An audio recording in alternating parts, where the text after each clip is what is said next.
आगामी 2-3 महीने बाद 5 राज्यों में विधानसभा चुनाव होने हैं। मध्य प्रदेश, छत्तीसगढ़, राजस्थान, तेलंगाना और मिजोरम।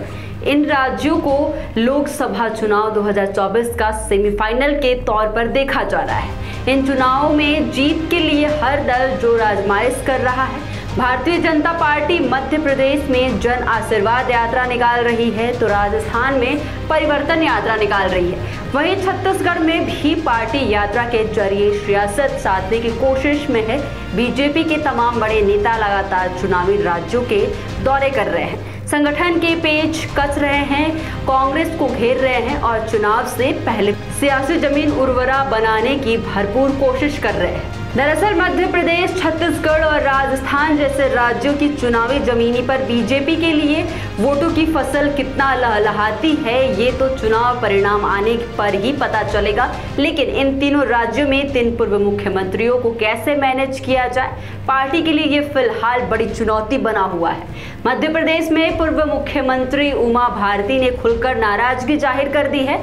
छत्तीसगढ़ में डॉक्टर रमन सिंह निष्क्रिय चल रहे हैं। राजस्थान में वसुंधरा राजे को लेकर भी पार्टी पेश में नजर आ रही है। बीजेपी वसुंधरा राजे को न तो आगे कर पा रही है और न ही पीछे। हालांकि मध्य प्रदेश में पूर्व मुख्यमंत्री उमा भारती ने जन आशीर्वाद यात्रा की शुरुआत के मौके पर निमंत्रण नहीं दिए जाने पर अपनी ही पार्टी के नेताओं के खिलाफ मोर्चा खोल दिया। उन्होंने कहा कि निमंत्रण की औपचारिकता तो निभा देते, भले ही धीरे से आने के लिए मना कर देते।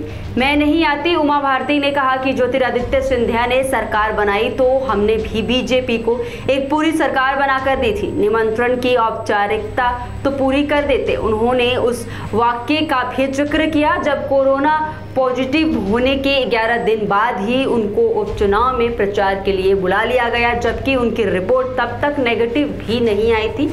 उमा ने साथ ही 2024 का चुनाव लड़ने का भी ऐलान कर दिया और ये भी कहा कि शिवराज अगर कहेंगे तो प्रचार करूंगी। आपको बता दें, छत्तीसगढ़ चुनाव को लेकर भी बीजेपी नेतृत्व एक्टिव मोड में है। पार्टी के कई बड़े नेता सूबे में डेरा डाले हुए हैं तो वहीं अमित शाह भी पिछले कुछ महीनों के भीतर कई बार राज्य का दौरा कर चुके हैं। बीजेपी तो एक्टिव है लेकिन 3 बार मुख्यमंत्री डॉक्टर रमन सिंह उतने सक्रिय नजर नहीं आ रहे हैं। इसे लेकर भी सवाल उठने लगे हैं। मीडिया रिपोर्ट में कहा कि पूर्व सीएम की पकड़ अब ना जनता पर उतनी मजबूत रही है और ना ही पार्टी।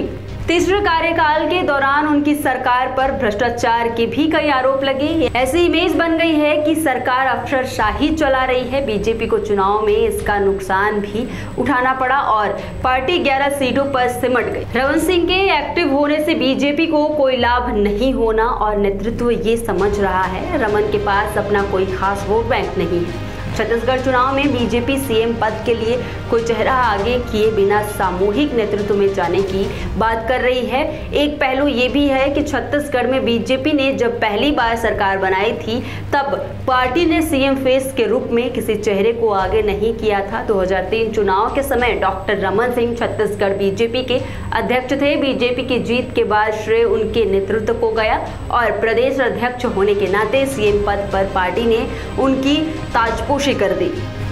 राजस्थान की राजनीति में कभी बीजेपी का प्राय रही वसुंधरा राजे अपनी खोई जगह पाने की जद्दोजहद में जुटी हैं। बीजेपी सरकार की विदाई के बाद से वसुंधरा पोस्टर से गायब हो गई थी। वसुंधरा और राजस्थान बीजेपी में चली लंबी खींचातान भी जग जाहिर रही। वसुंधरा का चेहरा प्रोटोकॉल के नाम पर बीजेपी के पोस्टर में भी गायब हो गया था।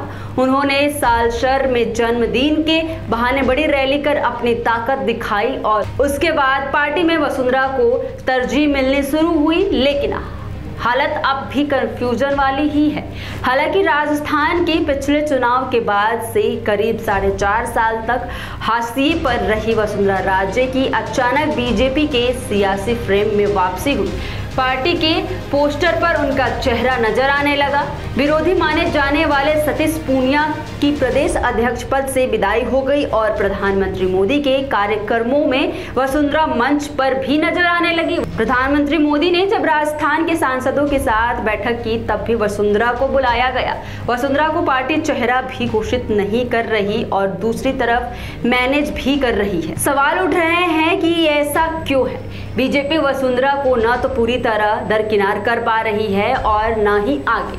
पार्टी के भीतर ये पशोपेश क्यों?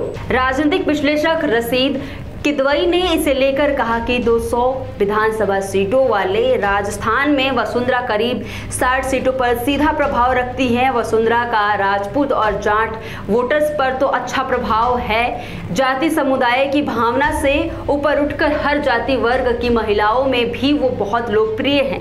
एक फैक्टर ये भी है कि राजस्थान बीजेपी में वसुंधरा के कद का कोई दूसरा नेता नहीं है। पार्टी इन सभी तथ्यों को समझ रही है और चुनाव से पहले वसुंधरा की नाराजगी का खतरा मोल लेना नहीं चाहेगी।